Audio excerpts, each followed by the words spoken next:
देशवासियों, आप सभी लोगों को अपने यूट्यूब चैनल में हार्दिक स्वागत हार्दिक अभिनंदन करता हूं। आज हम स्टार्ट करने जा रहे हैं एनसीईआरटी एग्जाम्पलर सॉल्यूशन। जो हम चैप्टर स्टार्ट कर रहे हैं आज, हम चैप्टर स्टार्ट कर रहे हैं 1। ठीक है, भोजन के घटक। देखिए, आमतौर पर क्या होता है कि हमारे आहार में अन्न से बना कम से कम एक व्यंजन जरूर होता है। आप घर में क्या खाते हैं? दाल, रोटी, बाटी, चोखा, ये सब खाते हैं ना, तो कम से कम एक व्यंजन जरूर होता है। ठीक, दूसरे खाद्य पदार्थों में दाल या मांस का कोई व्यंजन तथा सब्जी हो सकती है। इसमें दही, मट्ठा तथा अचार भी शामिल हो सकते हैं। देखिए, कभी कभी क्या होता है, हम अपने भोजन में क्या करते हैं, व्यंजनों को शामिल नहीं ले पाते। यदि हम यात्रा में हों तब हम वही खाना लेते हैं जो रास्ते में उपलब्ध हो। ठीक है, हम में से कुछ लोगों के लिए ये करना भी संभव हो जाता है कि इस तरह के वह विभिन्न विभिन्न प्रकार के व्यंजन हर समय वह खा सके। ठीक, आहार में क्या होता है, आपके विभिन्न खाद्य पदार्थों आहार में आपके विभिन्न खाद्य पदार्थों के इस तरह के वितरण का कोई ना कोई आधार होना चाहिए। पात्र देख रहे हैं, इसमें क्या है आपका? रोटी, रसीली सब्जी, आपका अचार। ठीक है, सब्जी में आपका कुछ भी हो सकता है, चपाती, दाल, बैंगन का भरता, ये भी हो सकता है। दूसरे में आपका चावल, सांभर तथा भिंडी भी हो सकती है। ठीक है, फिर अन्य भोजन में देखा होगा आपने, कुछ लोग मछली बना लेते हैं तथा सब्जियां भी बना लेते हैं। ठीक, विभिन्न प्रकार के खाद्य पदार्थों में क्या होता है, ठीक है, प्रत्येक व्यंजन एक या एक से अधिक प्रकार की कच्ची सामग्री से बना होता है जो हमें जंतुओं से मिलते हैं। ठीक, इस कच्ची सामग्री के संगठन क्या है? इस कच्ची सामग्री में हमारे शरीर के लिए कुछ आवश्यक घटक होते हैं। ठीक है, इन घटकों को हम क्या बोलते हैं? पोषक कहते हैं। हमारे भोजन में जो मुख्य पोषक होते हैं, कार्बोहाइड्रेट, प्रोटीन, वसा, विटामिन तथा खनिज लवण होते हैं। आपसे क्वेश्चन पूछ लेगा हमारे भोजन में मुख्य पोषक क्या हैं, तो आपका क्या आंसर होना चाहिए? कार्बोहाइड्रेट, प्रोटीन, वसा, विटामिन, खनिज लवण। ठीक है, इसके अतिरिक्त हम क्या करते हैं? जल भी शामिल कर लेते हैं जिनकी हमारे शरीर को आवश्यकता होती है। जैसे आप गाड़ी की सर्विसिंग करवाते हैं, गाड़ी के लिए उसका पोषक क्या है? पेट्रोल, उसका देख रेख, कितना माइलेज दे रहा है, कितना माइलेज नहीं दे रहा, वो गाड़ी का है। लेकिन हमारे शरीर के लिए भी तो कोई ईंधन की आवश्यकता होगी, तो वह हमको कार्बोहाइड्रेट, प्रोटीन, वसा, विटामिन, खनिज लवण, वह हमको किससे प्राप्त होगा? हमको खाने से प्राप्त होगा। सभी खाद्य पदार्थों में ये सभी पोषक उपलब्ध होते हैं। ये आपका क्वेश्चन मार्क है। कुछ साधारण विधियों से हम यह जान सकते हैं कि कच्ची सामग्री या पके हुए भोजन में कौन एक या अधिक पोषक उपस्थित होते हैं, जिनमें कार्बोहाइड्रेट, प्रोटीन, वसा के परीक्षण अन्य पोषकों के परीक्षणों की अपेक्षा सरल हो।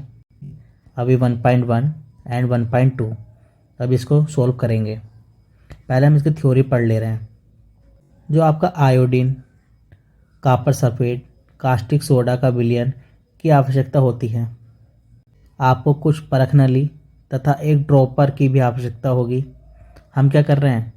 हम एक परीक्षण कर रहे हैं। ठीक, तो परीक्षणों को पके हुए भोजन तथा कच्ची सामग्री पर रखें। इन परीक्षणों को सावधानी से कीजिए और किसी भी रसायन को खाने या चखने का प्रयास मत कीजिए।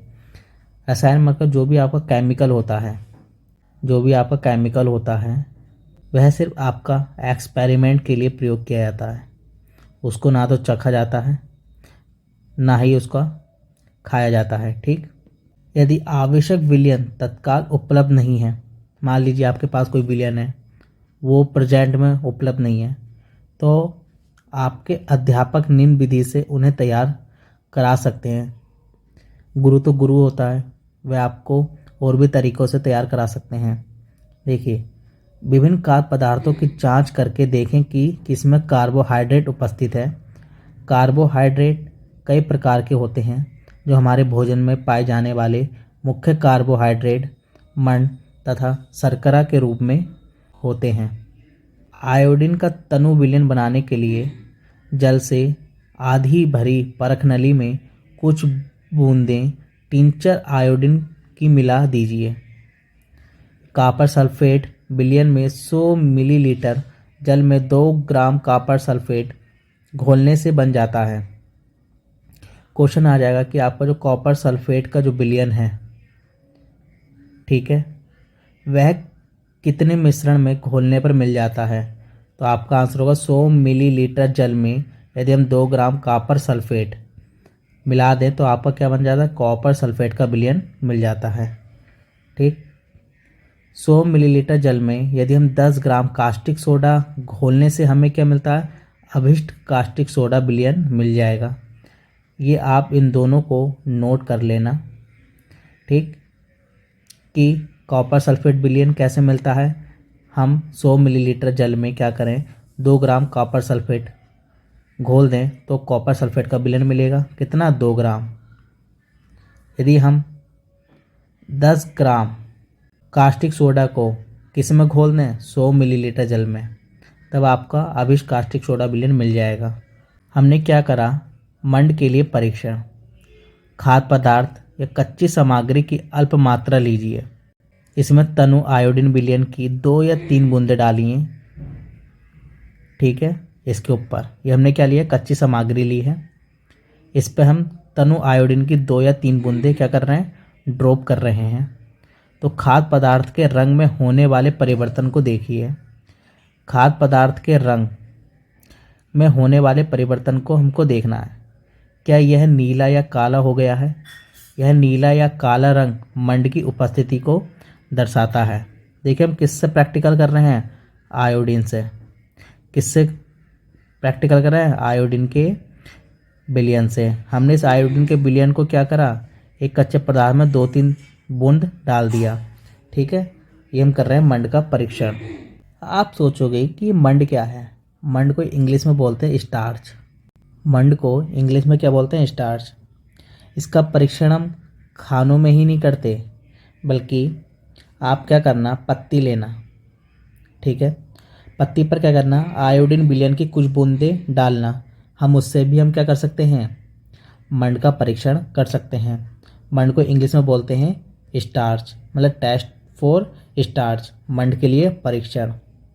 जो आपका मंड होता है, ठीक, जो आपका स्टार्च होता है, ये आपका क्या होता है, आपका ये एक सफ़ेद पाउडर का क्या है, पदार्थ है। ठीक है, जिसमें आपका ग्लूकोज होता है। उसका उपयोग पौधों द्वारा भोजन के रूप में किया जाता है। ठीक, स्टार्च की उपस्थिति के लिए परीक्षण के लिए हम क्या करते हैं, आयोडीन विलयन का उपयोग करते हैं। ठीक, यदि स्टार्च एक खाद्य पदार्थ के रूप में मौजूद है तो आयोडीन के घोल में डालने पर यह कौन सा रंग देता है, नीले और काले रंग में बदल जाता है। देखिए, अब बात आती है कि इसका सोर्स क्या है, मंड का स्रोत क्या है। जो आपका मंड का स्रोत है, आपका अनाज भी हो सकता है, चावल भी हो सकता है, आलू भी हो सकता है, मटर भी हो सकता है, और आपका सेम भी हो सकता है। दूसरी बात आती है कि आपकी स्टार्च कहाँ पाई जाती है। ठीक, हमारे क्या होता है, लार में। हमारे लार में क्या पाई जाती है, स्टार्च पाई जाती है। ठीक है, इसका क्या काम होता है, इसका काम होता है पचाने वाली पाचक एंजाइम लार एमिलेज होती है। ठीक, जो माउंट को पचाकर माल्टोज या डाइसैकेराइड में बदल देती है। सर्वप्रथम बात आती है कि जो स्टार्च का पाचन कहाँ से प्रारंभ होता है। स्टार्च का पाचन कहाँ से प्रारंभ होता है? तो हमारे अमाशय से क्या होता है? स्टार्च का प्रारंभ होता है। स्टार्च का प्रारंभ का मतलब है अमाशय से ही हमारे स्टार्च का पाचन प्रारंभ हो जाता है, जो आपके जीभ लाल ग्रंथि को भोजन के लिए साथ मिलाने में सहायता करती है। ठीक है, जो आपके पित्ताशय में पित्तरस अस्थायी रूप से क्या होता है? भंडारित होता है। बात करते हैं प्रोटीन के लिए परीक्षण। प्रोटीन के लिए परीक्षण के लिए किसी खाद्य पदार्थ की थोड़ी मात्रा लीजिए। ठीक, अब आपका क्वेश्चन आता है कि खाद्य पदार्थ का हमारा उद्देश्य क्या है। देखिए, आपका जो खाद्य पदार्थ है, ठीक, आपके खाद्य पदार्थ में क्या क्या आता है? अनाज, दलहन,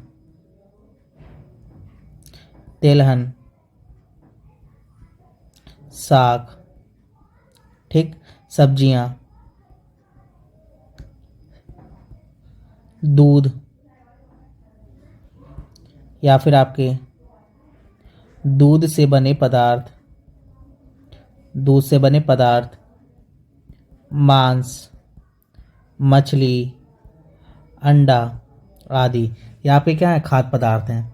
तो ये वो बोल रहा है कि प्रोटीन के लिए परीक्षण के लिए किसी खाद्य पदार्थ की थोड़ी मात्रा लीजिए। जिस खाद्य पदार्थ का परीक्षण करना है, यदि वह ठोस है तो वह उसका पेस्ट अथवा चूर्ण बनाने की आवश्यकता होती है। देखिए, जो भी ठोस खाद्य पदार्थ ले रहे हैं आप, तो आप उसका पेस्ट बना लीजिए पीस कर। ठीक है, जो खाद्य पदार्थ थोड़ी मात्रा को पीस कर के होता है, मसल कर उसके चूर्ण को एक साफ परखनली में डाल दें और 10 बूंद जल डालकर उसे अच्छी तरह हिलाइए। अब ड्रॉपर की सहायता से परखनली में 2 बूंद कॉपर सल्फेट का विलयन तथा 10 बूंद कास्टिक सोडा का विलयन डाल दीजिए। फिर अच्छी तरह हिलाकर कुछ मिनट के लिए परखनली को रख दीजिए। आपने क्या देखा? इसका परिणाम क्या निकला? देखिए, क्या परखनली का जो पदार्थ है वह बैंगनी रंग का हो गया है। बैंगनी रंग खाद्य पदार्थ में प्रोटीन की उपस्थिति को दर्शाता है। अब आप इस परीक्षण को किसी दूसरे खाद्य पदार्थ के साथ भी आप दोहरा सकते हैं। देखिए, पहले हमने मंड का प्रयोग किया था, वह आपके नीला या काला हो गया था। जब रंग आपका नीला या काला हो जाए तो वह क्या है? स्टार्च को बताता है। जब हम प्रोटीन पर कर रहे हैं तब आपका कौन सा रंग होता है? बैंगनी रंग का हो जाता है। तब पूछ लेगा, जब हम प्रोटीन का जब एक्सपेरिमेंट करते हैं तो किस रूप का होना चाहिए? बैंगनी रंग का।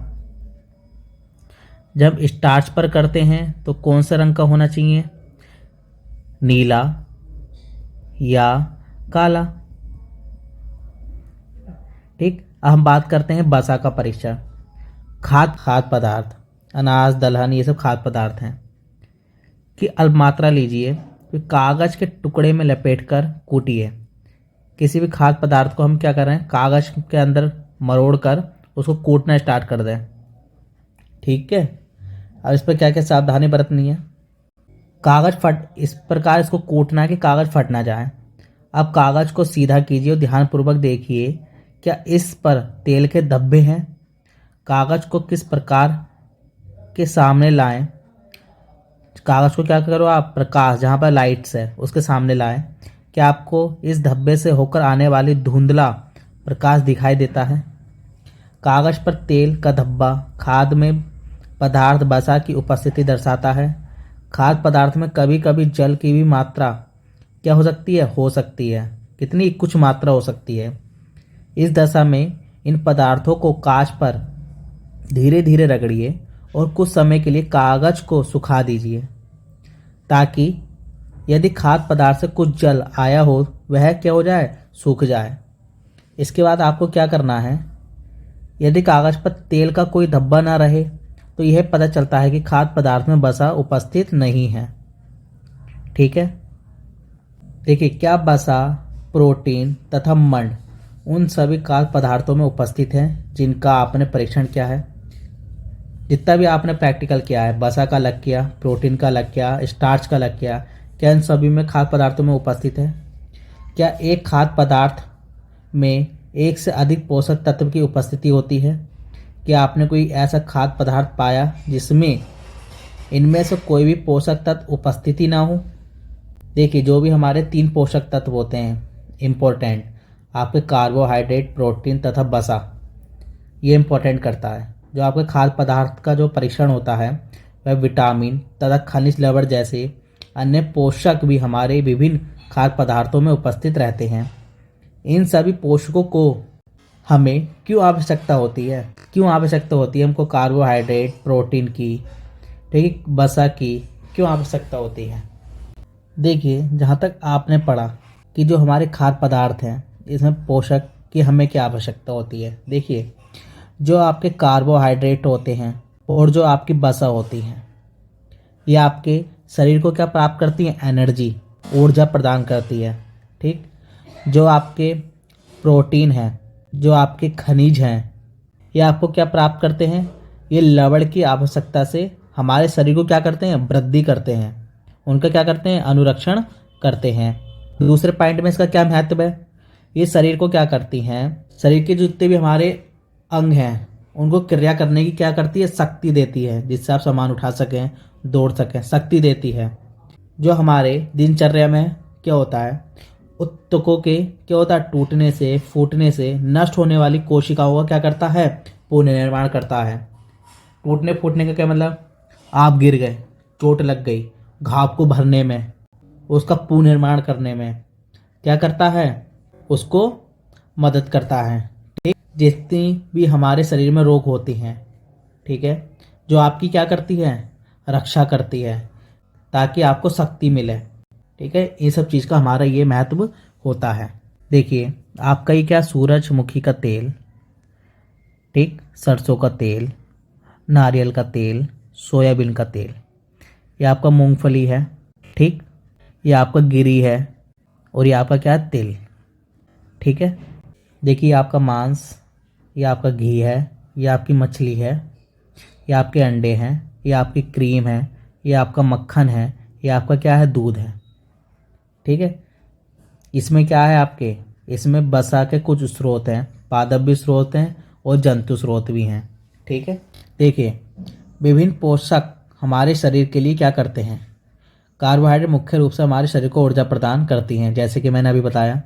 वसा से भी ऊर्जा मिलती है, मैंने ये भी बताया अभी आपको। वास्तविकता में यह कार्बोहाइड्रेट की तुलना में वसा की समान मात्रा में हमें अधिक ऊर्जा प्राप्त करती है। ठीक, जो हमारी वसा है, जो हमारी वसा प्रोटीन की आवश्यकता शरीर की वृद्धि तथा स्वस्थ रहने के लिए होती है। प्रोटीन युक्त भोजन को प्राय शरीर वर्धक भोजन कहते हैं। विटामिन रोगों से हमारी शरीर की रक्षा करती है। विटामिन हमारी आँखों को, अस्थियों को, दांत को, मसूड़े को स्वस्थ रखने में सहायता करती है। विटामिन कई प्रकार के होते हैं जिनको अलग अलग नामों से जाना जाता है। Vitamin A, vitamin B, vitamin C, vitamin D, vitamin E, vitamin K. ठीक है, जो आपके विटामिन होते हैं, विटामिन में आपका बी कॉम्प्लेक्स पाया जाता है। आपके विटामिन में क्या पाया जाता है? बी कॉम्प्लेक्स पाया जाता है। अब आपका क्वेश्चन आएगा, आखिरकार ये बी कॉम्प्लेक्स हम इसको बोलते क्यों हैं? देखिए, इसमें कई विटामिन होते हैं, B1, B2, B3, B5, B6, B7, B9, B12।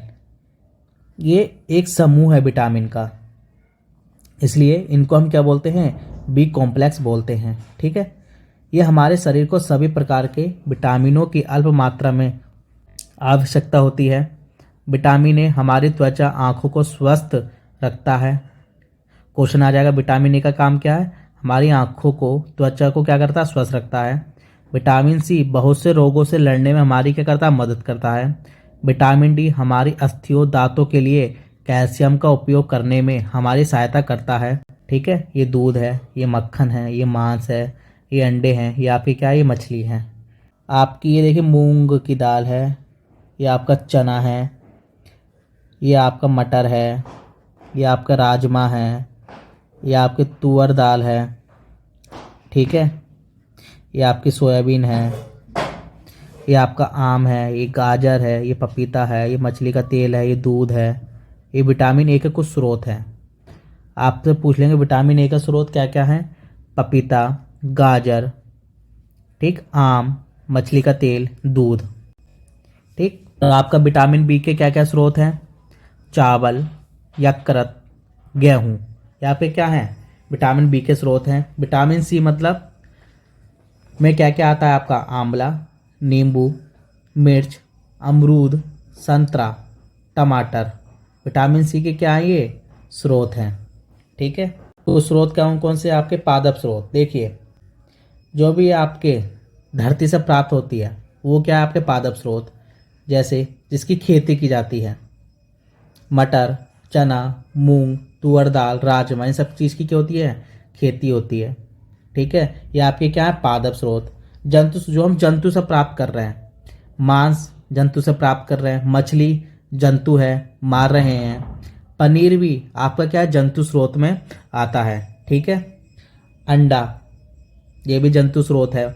हम किस, मुर्गी, ठीक है, दूध हम से निकालते हैं दूध को, या भैंस से निकालते हैं दूध को। ठीक है, पनीर भी आपका क्या है, जंतु स्रोत में आता है। ठीक, आयोडीन के लिए कुछ स्रोत, जैसे पालक है, ये मछली है। ठीक है, ये आपकी केकड़ा है, ये आपके अदरक है। ठीक है, और जो फास्फोरस के लिए स्रोत क्या क्या है आपके, दूध, केला, मिर्च, दाल। ठीक है, आयरन, लोहे के लिए क्या स्रोत है आपकी, यकृत हो गया आपका, सेब हो गया। ठीक है, पालक हो गया, ये आपके क्या है, आयरन। कैल्शियम में दूध, अंडा, यहाँ पे क्या, कैल्शियम है।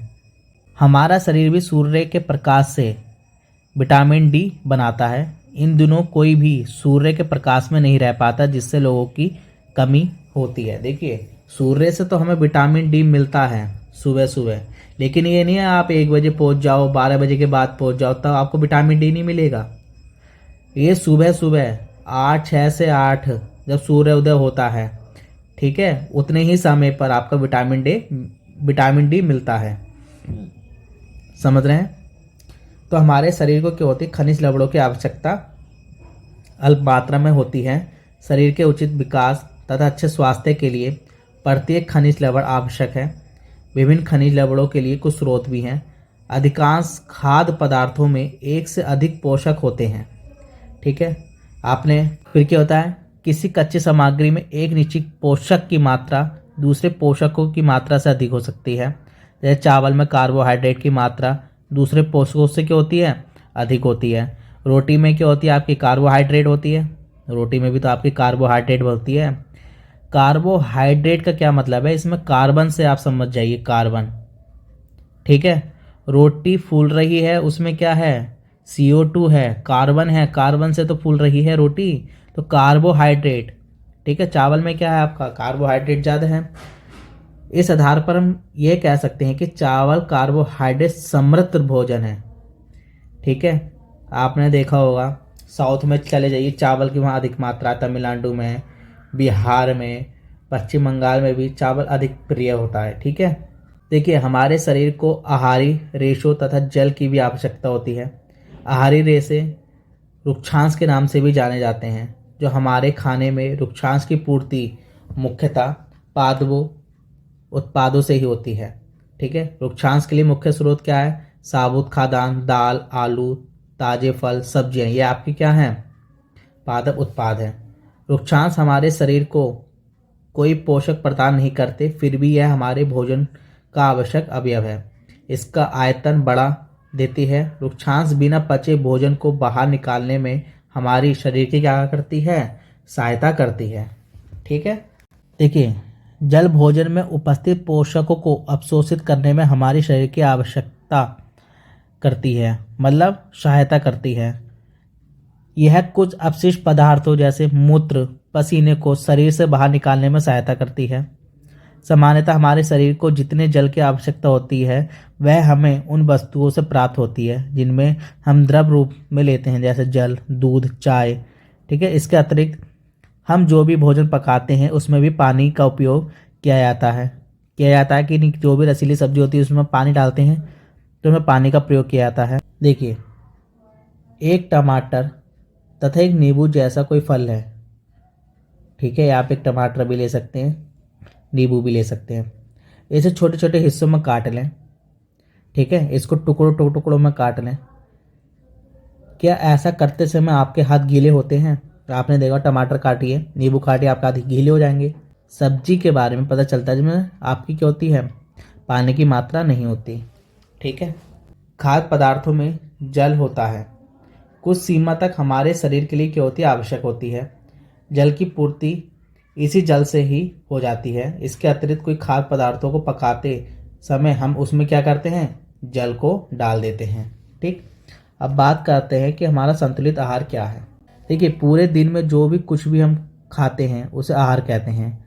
हमारे शरीर की वृद्धि और अच्छे स्वास्थ्य को बनाए रखने के लिए हमारे आहार में भी सभी पोषक तत्व उचित मात्रा में होने चाहिए जिनकी हमारे शरीर की आवश्यकता होती है। कोई भी पोषक तत्व न आवश्यकता से अधिक हो ना ही कम हो। हमारे आहार में पर्याप्त मात्रा में रुक्षांश तथा जल भी होना चाहिए। इस प्रकार के आहार को संतुलित आहार कहते हैं। ठीक है, देखिए, प्रत्येक आयु वर्ग के लोगों को एक ही प्रकार के आहार की आवश्यकता होती है। दाल, मूंगफली, सोयाबीन, अंकुरित बीज, मूंग व चना। ठीक है, किण्वित भोजन जो दक्षिण भारतीय भोजन जैसे इडली, आटे का मिश्रण, मिस्सी रोटी, थेपला, अनाज, दालों से बना हुआ, केला, पालक, सत्तू, गुड़, उपलब्ध सब्जियां तथा इसी प्रकार अन्य भोजन कई पोषक उपलब्ध कराते हैं। इसलिए कोई व्यक्ति अल्प व्यय भी संतुलित आहार खा सकता है। उचित प्रकार का भोजन करना ही पर्याप्त नहीं है, इसे उचित तरीके से पकाना भी चाहिए। ठीक है, पोषक तत्व नष्ट ना हो। क्या आप जानते हैं कि पकाते समय कुछ पोषक तत्व नष्ट हो जाते हैं? छिलका उतारकर यदि सब्जियां और फलों को धोया जाता है, ये संभव है कि कुछ विटामिन नष्ट हो जाते हैं। सब्जियों और फलों के त्वचा में कई महत्वपूर्ण विटामिन तथा खनिज लवण होते हैं। चावल और दालों को बार बार धोने से उनमें उपस्थित विटामिन और कुछ खनिज लवण अलग हो जाते हैं। देखिए, जब भी आप आलू लाते हैं, आलू को छीलने के बाद नहीं धोना चाहिए, छीलने से पहले धुल लीजिए, बार बार नहीं धुलना चाहिए। देखिए, हम खाने को बनाते हैं, ठीक है, मसाला डाल के, उससे क्या होता है, स्वाद बढ़ता है, इससे पचाने में आसानी होती है। इसके साथ साथ पकाने में कुछ पोषक तत्वों की भी हानि होती है। यदि भोजन पकाने में अत्यधिक जल का उपयोग किया जाता है और बाद में उसे फेंक दिया जाता है तो कई लाभदायक प्रोटीन तथा खनिज लवण की हानि होती है। पकाने में विटामिन सी आसानी से गर्मी से नष्ट हो जाता है। क्वेश्चन आ जाएगा कि जब हम खाने को पकाते हैं, ठीक है, पकाने में जो उसमें जो एनर्जी लगती है, गर्मी आती है, उसमें से कौन सा विटामिन नष्ट हो जाता है आसानी से? Vitamin C. ठीक है, जो आपके हर समय जो वसायुक्त खाना ही सर्वोत्तम भोजन है। एक कटोरी कार्बोहाइड्रेट युक्त भोजन की अपेक्षा एक कटोरा वसायुक्त भोजन अधिक ऊर्जा देगा। क्या ऐसा नहीं होता? ये किसने सोचा? बूजू ने सोचा। ये बूजू हैं, ये सब चीज़ें सोच रहे हैं। अतः उसने तली हुई चीज़ें, समोसा, पूरी, मलाई, रबड़ी, पेड़ा आदि प्रचुर वसायुक्त भोजन ही खाया, इसके अलावा कुछ नहीं खाया। क्या आप सोचते हैं वह ठीक था? निसंदेह नहीं। इतना अधिक वसायुक्त भोजन खाना भी हमारे शरीर के लिए क्या हानिकारक है। तभी देखिए इनका क्या हो गया, तोंदू महाराज हो गए। आपका वेट बढ़ जाता है, तोंद निकल जाती है। ये क्या, हमारे तोंदू महाराज हैं। इन्होंने ज़्यादा वसायुक्त चीज़ों पर ध्यान दिया। जलेबी खाई इन्होंने, समोसा खाया इन्होंने, डोसा खाया इन्होंने, ठीक है, पराठे खाए वसायुक्त, तो ये भी हानिकारक है। आपको ये भी भोंदू की तरह नहीं करना। देखिए, हमारे भोजन में वसा की मात्रा अत्यधिक मोटापे का कारण क्या होती है, बनती है। एक व्यक्ति क्या है, खाने के लिए पर्याप्त भोजन पा रहा है, लेकिन कभी कभी उसके भोजन में कई विशेष पोषक की कमी हो जाती है, उसको खाना नहीं मिल पा रहा होगा, ठीक है, या संतुलित आहार नहीं ले पा रहा होगा। जब खाते समय भोजन में जब विशेष पोषक की क्या हो जाती है, कमी, तो यह कमी लंबी अवधि तक रहती है, ठीक है। वह व्यक्ति उसके अभाव से ग्रसित हो जाता है। एक या अधिक पोषक तत्वों का अभाव हमारे शरीर में रोग अथवा विकृतियाँ उत्पन्न कर सकता है। वे रोग जो लंबी अवधि तक पोषकों के अभाव के कारण होती है, जिसे अभावजन्य रोग कहते हैं, ठीक है। जो पोषकों के अभाव के कारण जो रोग हो रहा है उसको अभावजन्य रोग कहते हैं। यदि कोई व्यक्ति है अपने भोजन में पर्याप्त प्रोटीन नहीं ले रहा है, उसे कुछ रोग हो सकते हैं, जैसे वृद्धि का अवरुद्ध होना, चेहरे पर सूजन, बालों के रंग का उड़ना, त्वचा की बीमारियां, पेचिश आदि। यदि प्रोटीन तथा कार्बोहाइड्रेट दोनों ही किसी व्यक्ति के आहार से एक लंबे समय तक अनुपस्थित है, ठीक है, तो उसकी वृद्धि पूरी तरह से अवरुद्ध हो जाएगी। ऐसा व्यक्ति बहुत दुबला पतला हो जाएगा।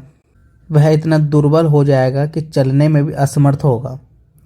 विभिन्न विटामिनों, खनिज लवणों के अभाव से विभिन्न रोग विकृतियां हो सकती हैं। सभी अभावजन्य रोगों की रोकथाम संतुलित आहार लेने से ही की जा सकती है। ठीक है, इस अध्याय में हमने स्वयं से यह जानने की कोशिश की विभिन्न क्षेत्रों के भोजन में इतनी अधिक विविधता होते हुए भी आहार में पोषक तत्वों का वितरण सामान्य है। अतः वितरण हमारे भोजन में आवश्यक पोषक तत्वों की क्या करता है, उपस्थिति सुनिश्चित करता है। अब आते हैं विटामिन और खनिज लवणों के अभाव के कारण होने वाले रोग। विटामिन ए की कमी से क्या होता है, क्षीणता, दृष्टिहीनता का आपको रोग होता है। लक्षण क्या, कमजोर दृष्टि, अंधेरे रात में कम दिखाई देना, कभी कभी पूरी तरह से दिखाई न देना, बंद हो जाना। ठीक है, विटामिन बी1 बेरी दुर्बल पेशियों और काम करने की ऊर्जा में कमी। विटामिन सी स्कर्वी, मसूड़े से खून निकलना, घाव भरने में अधिक समय का लगना। विटामिन डी रिकेट्स, अस्थियों का मुलायम होकर मुड़ जाना। कैल्शियम, अस्थियां और दंतक्षय, कमजोर अस्थियां और दंतक्षय मतलब दांत की कमी होना, अस्थि भी कमजोर होना। आयोडीन, घेंगा जिसको बोलते हैं गाइटर रोग, गर्दन की ग्रंथि का फूल जाना। इसमें क्या होता है, आपकी जो गर्दन होती है या आपकी फूल जाती है। या बच्चों में मानसिक विकलांगता होना। लोहे मतलब अरक्तता की कमजोरी होना। ठीक है, हमने संतुलित आहार, बेरी कार्बोहाइड्रेट, ऊर्जा, वसा, खनिज, पोषक, प्रोटीन, रुक्षांत, स्कर्वी, मंड मतलब स्टार्च, विटामिन के बारे में जाना। देखिए, FSSAI मानकों के अनुसार दृष्टिकृत खाद्य पदार्थों का लोगो है। ये क्या है, लोगो है किसका, FSSAI का लोगो है, तो इसको देख लेना। खाद्य पदार्थों के सुदृढ़ीकरण से अभिप्राय है कि मुख्य भोजन जैसे चावल, गेहूं, तेल, दूध और नमक में प्रमुख विटामिन, खनिज को मिलाकर उसके पोषक तत्वों को उत्तम बनाना है। ठीक है, हमारा यही उद्देश्य है। देखिए, हमारे भोजन के मुख्य पोषक तत्वों का नाम कार्बोहाइड्रेट, प्रोटीन, वसा, प्रोटीन, विटामिन तथा खनिज लवण है। ठीक, इसके अतिरिक्त भोजन में आहारी रेशें और जल भी होते हैं। कार्बोहाइड्रेट तथा वसा हमारे शरीर को क्या करती है, मुख्य रूप से ऊर्जा प्रदान करती है। प्रोटीन तथा खनिज लवण की आवश्यकता हमारे शरीर की वृद्धि और रक्षण के लिए होती है। जो कार्बोहाइड्रेट, वसा हमारे शरीर को क्या करती है, ऊर्जा प्रदान करती है। जो प्रोटीन तथा खनिज लवण है, ये क्या करते हैं, शरीर की वृद्धि तथा उसका क्या करती है, अनुरक्षण करती है। विटामिन क्या करती है, रोगों से रक्षा करने में सहायता करती है। संतुलित आहार हमारे शरीर के लिए आवश्यक सभी पोषक तत्वों का पर्याप्त रुक्षांश और जल उचित मात्रा में उपस्थित क्या होती है, रहते हैं। हमारे आहार में लंबी अवधि तक एक अथवा अधिक पोषक तत्वों की न्यूनता से विशिष्ट रोग अथवा विकार उत्पन्न हो सकते हैं। पंजाब में क्या है, मक्के की रोटी है, राजमा है, सरसों का साग है, दही और घी है। आंध्र प्रदेश में क्या है, चावल है, अरहर की दाल तथा क्या है, चारू है। सब्जी में यहाँ कुंदरू है। अन्य व्यंजन में मट्ठा, घी और अचार भी फेमस है। ठीक है, देखिए अब बात करते हैं, जैसे हमारा बिहार हो गया। ठीक है, आपके बिहार में क्या क्या होता है, वीट, ठीक, यहाँ चना, ठीक है। सब्जियों में यहाँ क्या पाया जाता है, टोमेटो। ठीक है, जैसे हमारा बंगाल हो गया, बंगाल में यहाँ क्या है, राइस है। ठीक, यहाँ पर किसका सेवन होता है, फिश का। यहाँ कुछ ज़्यादा खास नहीं है। जैसे अपना राजस्थान है, ठीक, यहाँ पर क्या है, वीट। यहाँ पे क्या है, मूंग एंड चना। ठीक है, कच्चा आलू, मंड की उपस्थिति होती है कच्चे आलू में? हाँ होती है। दूध में प्रोटीन होती है? हाँ। मूंगफली में क्या होता है? वसा होती है। जो आपका बिना पका हुआ चावल चूर्ण है, क्या उसमें स्टार्च पाया जाता है? तो आप बोलोगे कि हाँ, उसमें पाया जाता है। ठीक। जो आपका पका हुआ चावल है उसमें स्टार्च है, बंड है? हाँ, बोलोगे कि हाँ है। ठीक। अब बात आते हैं सूखा नारियल। आपके सूखे नारियल में क्या है? वसा है। सूखे नारियल में क्या है आपका? वसा है। ठीक। आपका जो बिना पकी अरहर की दाल है उसमें आपका क्या है? बताइए। उसमें आपका स्टार्च भी है और आपकी क्या प्रोटीन भी है। जो आपकी पकी हुई दाल है उसमें आपका क्या है? उसमें आपका स्टार्च भी है, प्रोटीन भी है। ठीक। जो किसी सब्जी का एक टुकड़ा ले लीजिए, उसमें क्या है आपका? स्टार्च है। ठीक। किसी फल का एक टुकड़ा ले लीजिए, उसमें क्या है आपका? स्टार्च है। उबला हुआ अंडे में क्या है आपका? उबले हुए अंडे में बताइए क्या है? इसमें आपका क्या है? प्रोटीन। ठीक है। अब बात आती है मस्टर्ड ऑयल की, हम बात करते हैं। मस्टर्ड ऑयल, आपके मस्टर्ड ऑयल में क्या क्या होता है? मस्टर्ड ऑयल में आपकी होती है वसा। ठीक। पी की बात करते हैं, इसमें आपका मंड भी होता है, इसमें आपका क्या होता है? प्रोटीन भी होता है।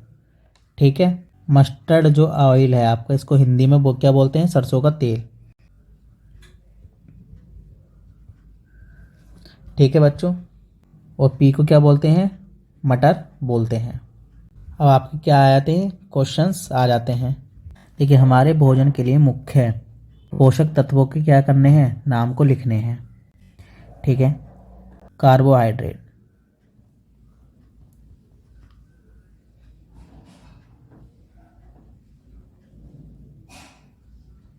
प्रोटीन, वसा, विटामिन और आपके क्या है? खनिज लवण। ठीक। आपका पहला क्वेश्चन क्या हो गया? कंप्लीट हो गया। हमारे शरीर को ऊर्जा कौन देती है? बताइए। देखिए, यदि हम मुख्य रूप से बात करें तो आपके जो कार्बोहाइड्रेट है,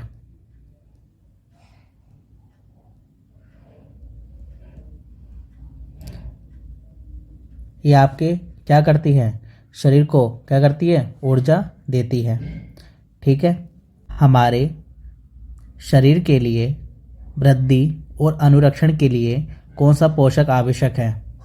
तो आपका क्या आंसर आएगा? प्रोटीन एंड आपका विटामिन। प्रोटीन और आपका विटामिन। ठीक। अब है वह विटामिन जो हमारी अच्छी दृष्टि के लिए आवश्यक है। बताइए। तो आपका क्या आंसर आएगा?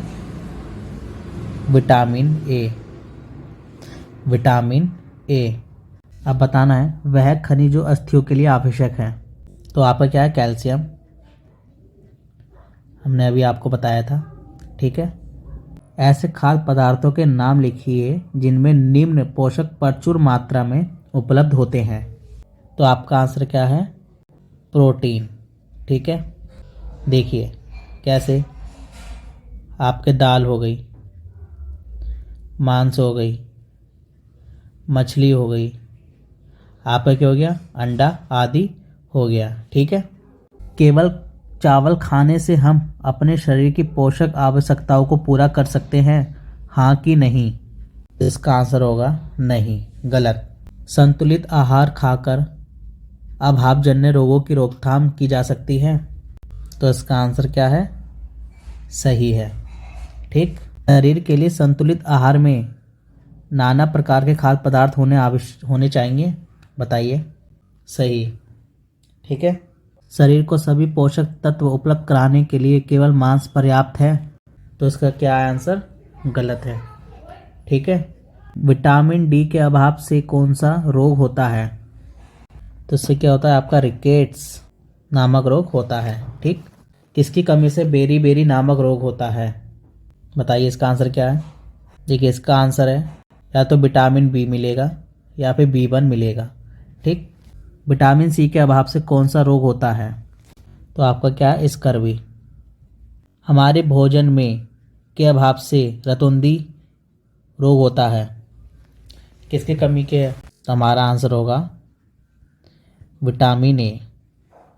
ठीक। देखिए बच्चे दो में कंफ्यूज हो जाते हैं, रतौंधी और रिकेट्स। रतौंधी होता है विटामिन ए और आपका रिकेट्स होता है विटामिन डी। ठीक है।